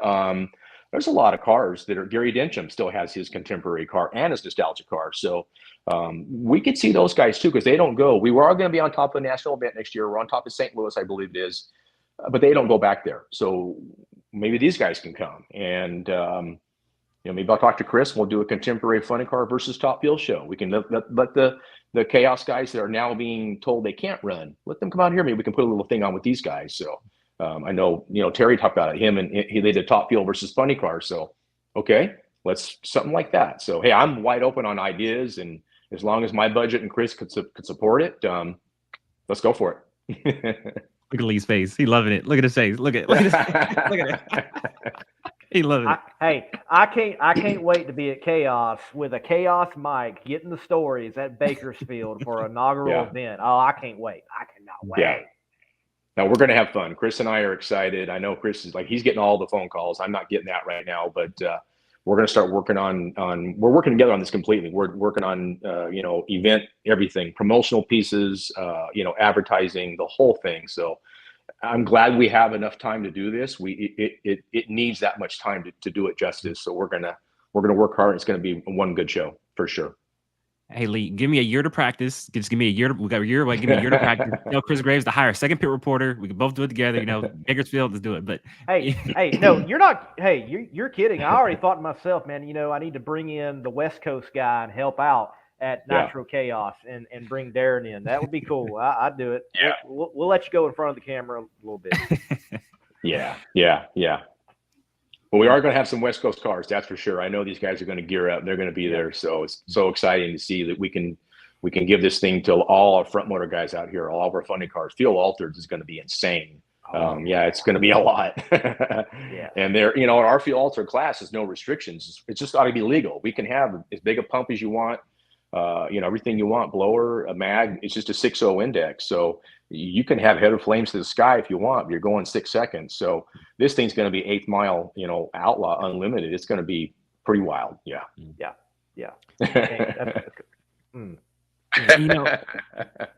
I told Chris today, I said, I never want to wish time off my life, but I can't wait for September to get here. I want it so bad, but I don't wish time off my life. But I'm like, man, this is gonna be fun when it gets here. I want it to get here. It's gonna be good. It's gonna be cool. Yeah. I mean, the biggest nitro race to hit the West Coast in a while. This is. I think it will be. I really do. Yeah. I think you're right. But aside from the nitro cars, though, you look at other nitro chaos races or funny car chaos races. When the main show isn't running, there's other smaller classes that's running throughout the event. Right. Does this give A fuel or junior fuel or A gas, B gas, C gas another chance to get a hit at the racetrack throughout the year? Will they be there? It'll be something. Yes. Chris and I are working on what we're going to do as far as a program, about 125 cars maybe to run on Friday night in between the sessions and Saturday. And I even said, if we have to run those guys on Sunday, we'll stay and run them on Sunday. We'll do the nitro cars Friday evening, Saturday night. And now A-field cars, front motor cars, we run those in Nostalgia Series. As long as they're 80%, which is Chris's rules, they can run in the Chaos deal. We're going to have 4 qualified fields. We're going to have A, B, C, and D, 32 qualified cars. So, it may be where the A-field guys fall into a certain group there, and they could have a shootout within themselves there. So, all the front motor cars can come that run A-field right now that are injected nitro cars. So it's going to be a lot of qualified cars. Definitely, it's going to be a spectacular show. The Chaos brand with Famoso Dragstrip and everything that goes into that place in its place in drag racing. So cool that was announced, and looking forward to being there. Blake, look, my last question for the night, certainly with March Meet, with the Wally Parks Nostalgia Nationals, with everything going on, even Chaos, so many events can be overlooked, but you all had an event this past weekend too. It was divisional and regional. So how did that go for the drag strip? Yeah, pretty good. We were down a little bit in cars from last year, but I think that was just due to the excitement of us having the race return for the first time in, like maybe 12 years. Last year, NHRA worked with us on really helping us get that thing off the ground and get going again last year. So we did it again this year. We've already got a date secured for next year, first weekend in October, for that deal. The dragster count was great. Those guys were flying too. I mean, they ran, I think 519 was the quickest ET there, and funny car was in the 550s. So we only had 4 funny cars there. I think 3 made the weekend. 1 had to go home. Car count was great. I mean, all the index cars ran super good. It was a good weekend. It was 5 days. We had test and tune on Wednesday, and then it was a double divisional. So qualify Thursday, race on Friday, qualify again Saturday, race on Sunday with alcohol mixed in with qualify Friday, race on Saturday. So it was a big weekend. It was a success. And then, we talk about Nitro Chaos and, it being the biggest nitro race of, on the West Coast in quite a while, but there's a big nitro race this weekend in Bakersfield, the Water Parks Nature and Nostalgia Nationals. Got to talk about that. Can you fill us in on the car count for funny car and top fuel and probably fuel altered also? Funny cars around 22, 24 cars. Top fuel is around 16. We had 18 signed up. I think a couple of them aren't going to come. The Hilton's number 2 car and also Sean Bowen. So we're down to 16 there, but still pretty good. And there'll be an 8-car field with a 4-car consolation shootout there. Fuel altered is a little bit lighter. That deal is a generous situation takes place here. Ron Hope covers the purse for that deal. He covers it all. So it's an invite deal. But we've got, you mentioned the pro mods. We've got all the other categories coming too. We do an AFX class this weekend. It's a lot of AA Supercharge are going to be here. That was what kind of led to Pro Mod, me personally. But so we got AA Super, we got Pro Mod, we got all the nitro categories. It's and I believe Pro Mod, we're going to be, I think it's like 14 cars coming. So to answer your question earlier, it's the West Coast. Is it West Coast Outlaw? I think it is the one that Renteria was kind of behind it for a while there, and John Durden runs it, and Kurt Coons is involved in it. So all those guys it's those cars right there is who it is. Real pro mod right there. That's for Lee. Right? Real pro mod. Yeah, and you get the body style difference. Like Renteria's had a Valiant, and so you've got the different body styles coming and that kind of thing. So the word nostalgia, not sure where that comes in. I know you guys were asking earlier about that. I don't know where that comes in, other than it's at a nostalgia drag race, so why not call them nostalgia pro mod? I guess It's the West Coast Pro Mod series. Yeah, I know what you're talking about. Yeah, and they venture out a little bit. They've been to Boise before, and they do a few races here, and I think they've been to Vandermeers before. So they pretty much stay in this area, Reading, that kind of thing. So they stay close to home. So this is their championship race, if you will. Yeah. Very cool. Well, Mr. Bowser, look, keep up the good work, and cannot wait to get back to Bakersfield, whether You're it's always March welcome. Meet You know that. or Chaos or whatever. Yeah. Happening. I even debated coming for the regional. I've been, doing a lot of work with regionals with NHRA, and I was like, St. Louis is closer, so that's why I went to St. Louis. I was certainly debating on Bakersfield. Yeah, for sure. Yeah, no, we're already got a lot of good dates for next year coming around, and all of our regular rent tracks, people that are series rent the track, like ANRA rents the track 5 times. He's coming back next year. Red List Series, Import Face Off, all those series are returning next year. So it's pretty exciting. We're looking forward next year for sure. 2024. And you guys are welcome there anytime. You know that. Thank you. Looking forward to it. I'll see you Saturday to get the key for the bungalow. You got it, man. It's ready for you. No problem, Darren. Have a good evening, sir. All right, guys. Thanks a lot. Have a great night. Bye-bye. Well, we're going to take a break, Darren, and Famoso drag strip is a peak drag strip when it comes to all the drag strips out there. So we'll close the show right after this word from Peak. If you want to take your vehicle's performance to new heights, you got to give it Peak. Like our original equipment technology, antifreeze, and coolant. Our formulas match the vehicle manufacturer's technology requirements so that we have the perfect match for every vehicle That's one reason why Peak is among the fastest growing brands of coolant in America. We work harder to earn the trust of people like you every day.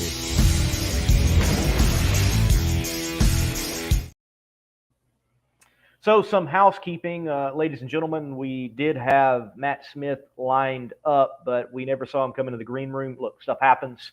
No worries. Great to have Terry Haddock pop in for us. Terry doesn't make too many show appearances, so definitely glad to have him on. I've been trying to get him on a show for a while. He's just so busy, and he thinks he doesn't do good interviews, but Terry always does good interviews, I feel like. So good to have him on. Always good to talk with Mr. Bowser. And that was, I don't know about you, Darren, but I really feel like that conversation we just had with him, like, very positive for drag racing in a year and a time where people want to be so negative, and we do see some negative things like, wow, 20-year lease renewed for Famoso Dragstrip. That's a plus. Nitro Chaos coming. That's a plus. That's a growing of a series. March Meet is being moved, but yet it's more advantageous. That's a plus. And all these other series are signing back up. That was a great conversation for drag racing. No, it was. And I tell you what, Blake Bowser does a great job running that racetrack and has for a long time. And you just mentioned events. Like you said, the NHRA is coming back. You got Nitro Chaos coming there next year. And they're, what they call their two national events, the Wally Parks NHRA Nostalgia Nationals. But the premier event, the Good Vibrations Motorsports March Meet, so much great racing at that racetrack, so much history. It's great to see it still going on, and I'll tell you what, it's about to be fun at Famoso next year. It's in and off this year, but next year it's about to be fun. I'm going to be Vegas for a lot. It's going to be fun. It is going to be fun. And yeah, you think about it, for all the love Florida gets, why not look back at Famoso? As Blake mentioned, they're kind of going to have to because of the situation that they're in. You could tell me, how hot is the Valley if it was kicking off the Western Swing? How hot would that event be? So when they did the March Meet in May, brutal. Really? Brutal. It was like Pomona in the summer like they did a few years ago, but you got to think we're in Bakersfield. It was brutal. It was tough. But hey, Here's the thing: they used to run Saturday Night Nitros in the summer, but obviously it was at night. But they've had races in the summer before. But it does get pretty hot in Bakersfield in the summer. It gets pretty brutal. Something that Chris Graves has happening next year that I wish the NHRA as a whole, again, remembering some of the show aspect, would look into. Kearney, Nebraska is not going to be a full Funny Car Chaos event. It will be an 8-car invitational one-day event. Yeah. So that is a break for the track, and that is a meeting in the middle with the series. They get a show, but it's not points, but people get to race, fans get to see and experience funny cars. So it's a meeting in the middle. Mm-hmm. I wish the NHRA maybe pull back and keep the schedule to 20 national events, but sprinkle in 4 regional match race scenarios with Top Fuel and Funny Car at some smaller venues. That might be an interesting thing to add to the NHRA economy. No, and one thing that I was thinking about, and Blake was saying this, about how the West Coast Funny Car guys could become the Nitro Chaos. And one name that came to mind was like, yo, what if we saw at least one John Force racing car at Nitro Chaos? We're on the West Coast, but I was like, oh, they are going up against St. Louis, and they probably have sponsorship obligations the week before, stuff like that. So it might not happen. But you mentioned it, like, what if you saw modern day John Force, all the truck and trailers, Robert Height, at Famoso Dragstrip, going down that quarter mile or 8th mile or whatever it is obviously it'll be an NHRA event, going down that track for an all-star race or just a regular regional race, like you said. That would be so cool. It would be. And I don't think it's out of the realm of possibility. John Force knows about Funny Car Chaos, and he says he's a fan of it. There's my, well, I don't know if I can say famous, but it does have a lot of views on Monday Morning Racer when Sarah Slaughter was nice enough to invite me a part of their media day and got to interview John in the shop. And I wore my Funny Car Chaos jersey, and he's like, Funny Car Chaos, go Funny Car Chaos, so he's a fan of it, and would love to get it worked out where It would be great to have him run at the Classic. That wouldn't work out this year coming again. It seems to just there's so much racing, something overlaps. Okay, but even if it wasn't him running, just having John Force as Grand Marshal at Funny Car Chaos, all funny cars like a funny car, that would be spectacular. Well, just imagine, like, maybe John wouldn't do it or Robert wouldn't do it, but what if they prepared another funny car for Austin Prock or something like that? Why not? Well, I'm sure Austin would do it. I tell you what I want to see, and I imagine Steve Tomozic would be up for it. I want to see Austin Prock in the Detroit Tiger. Oh, I mean, everybody wants to see that. That'd be great. I'd love that. That'd be cool. I mean, all days to Tom Prock and the Detroit Tiger. I mean, that'd be real cool. Yeah, that'd be really cool. I mean, and that is one of the best nostalgia funny cars I think out there. I love that Detroit Tiger. I mean, the paint of the Tiger and the color scheme and that body. Those guys have a great setup. I love. Yeah. And Steve does some great long burnouts. I mean, it is all. I always love it when the Detroit Tiger shows up for a Funny Car Chaos event. And I'll never forget when I'm at the Classic, first time working for Chaos. Steve makes the final round, if I remember correctly, or he's getting in the semifinals. I had not talked to Steve. I'd never really interacted with him.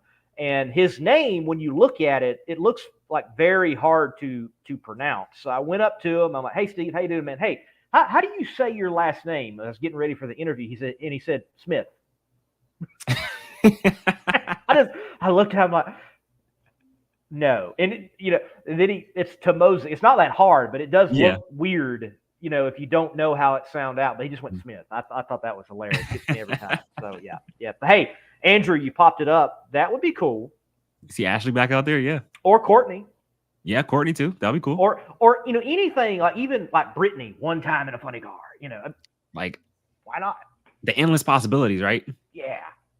And he mentioned, like, John always says in every interview, going back to my roots. And what is his roots? Match racing, on a Thursday night with Austin Coyle at some podunk racetrack, somewhere in the middle of nowhere. I mean, I think this is perfect. And like Blake mentioned, John has won the Marshall before. He's raced the Bakersfield. He's won at Famoso before. So I think it would be cool to see a big time team like that come back and, put on a show for the fans. Like I said, we'll see if it happens. May not, but who knows? Look, it's so good to have Blake on and chat with him. I had not realized, and then with him mentioning, it's like, oh, you're right.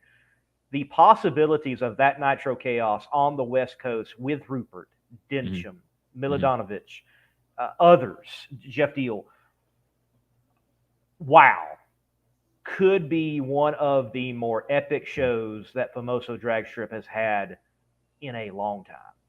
I mean, you think of the West Coast. When you think West Coast, you think Nitro. Like, you think funny cars. Right, like, it just fits it so perfectly. Like, I mean, it's just, when you you see and nothing against short fields because it gives us great matchups. When you go to Charlotte or something like that, you see these short fields. Well, you don't see that when you come to Pomona. Like, all these West Coast guys, they come out for these West Coast, like Pomona or Sonoma or Vegas. You see like a Jason Rupert or a Jeff Deal or Milanovic and stuff like that. So, I mean, I see why they wouldn't come to a chaos race, And whatever happened to Chris Morrell?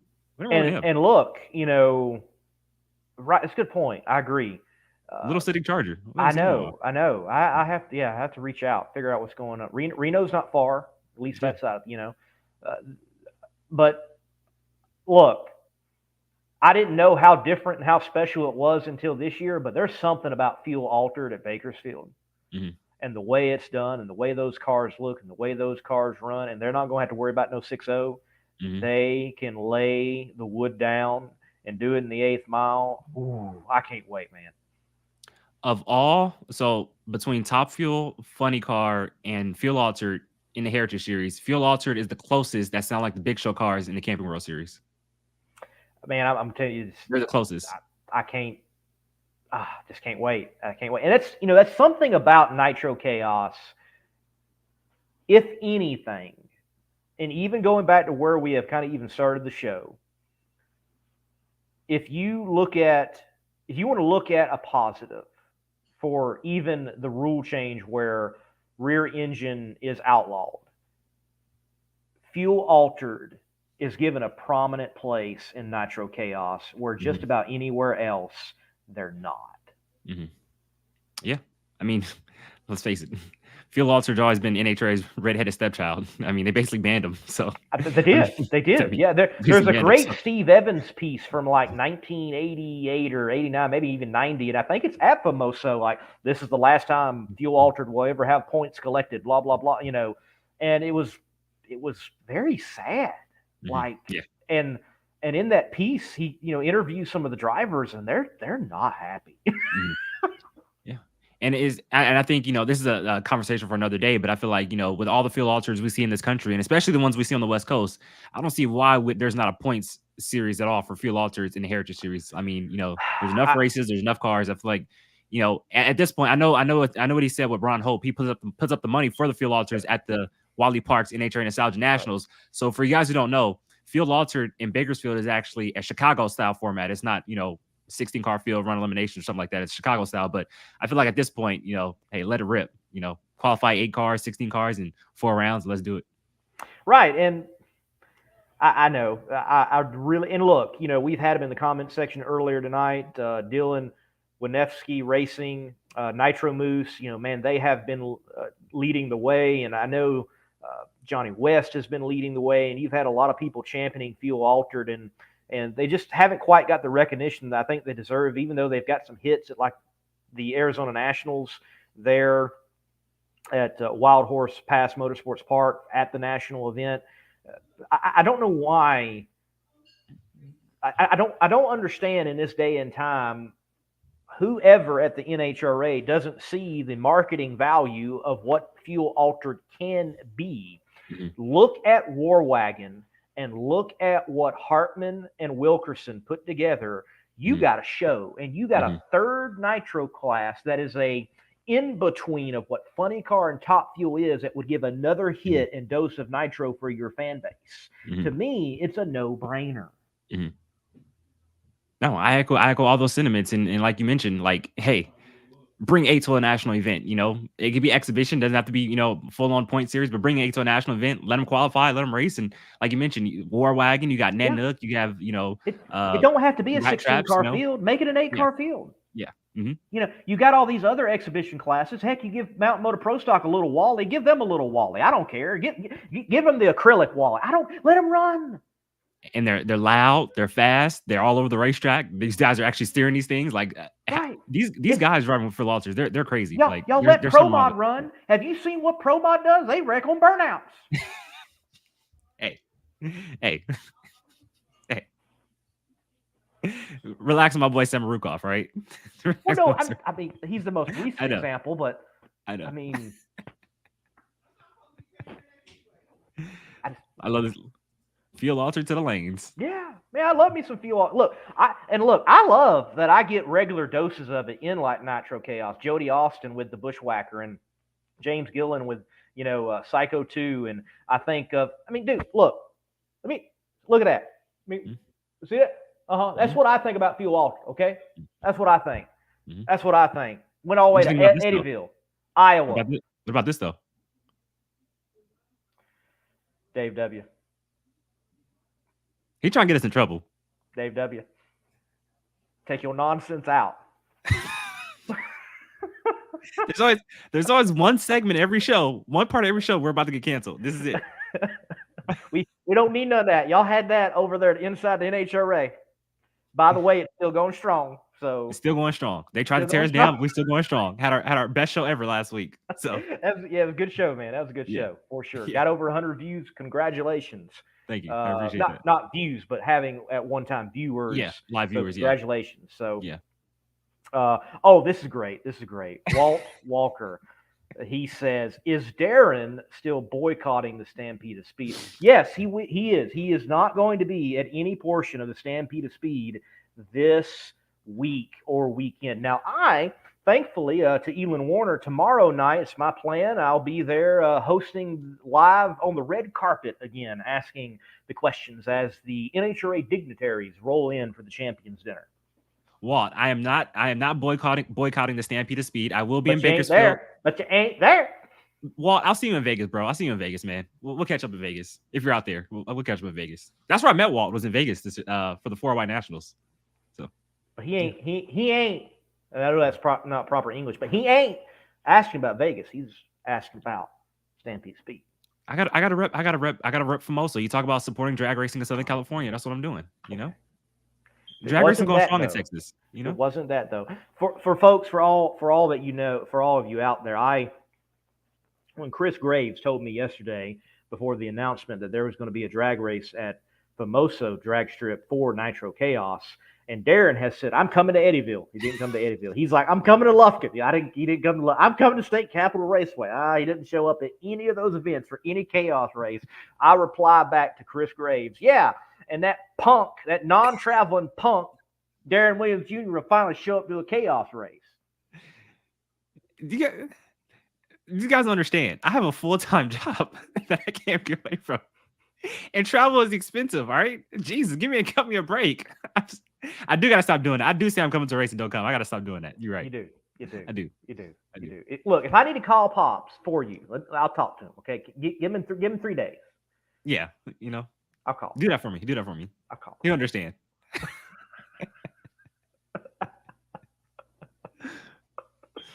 Oh man. Well, look. Anything else? Anything else we need to say? State. Hey, look. Great drag racing this weekend. We've got the NHRA Wally Parks Nostalgia Nationals. Gosh, they really need to consider changing that already. We've got the Fall Nationals. We have got Duck Productions with Battle of the Thrones down there in South Georgia Motorsports Park. So much great drag racing. Chime in the comment section where else drag racing's happening that we might be missing. I will be at the Fall Nationals. Darren, you're going to be where? Bakersfield, California, Wally Parks NHRA Nostalgia Nationals, final race of the 2023 NHRA Heritage Hot Rods, NHRA Hot Rod Heritage Series. So all these names, man, it's like, dude, Jesus. Man, like tongue twisters, man. Jesus. Yes. Man. Yeah. All I gotta say is chaos, and that's. I know, right? I gotta say Wally Parks Nostalgia Nationals. Forget the NHRA, and then I gotta go NHRA Hot Rod Heritage Series. Like, man, yeah. That's pit reporter's nightmare. I can tell you right now. I gotta say Nostalgia Top Fuel, which they don't want me to say Nostalgia. I gotta say Front Motor Top Fuel. I gotta say Nostalgia Funny Car. I gotta say Fuel. Like, man, so many names.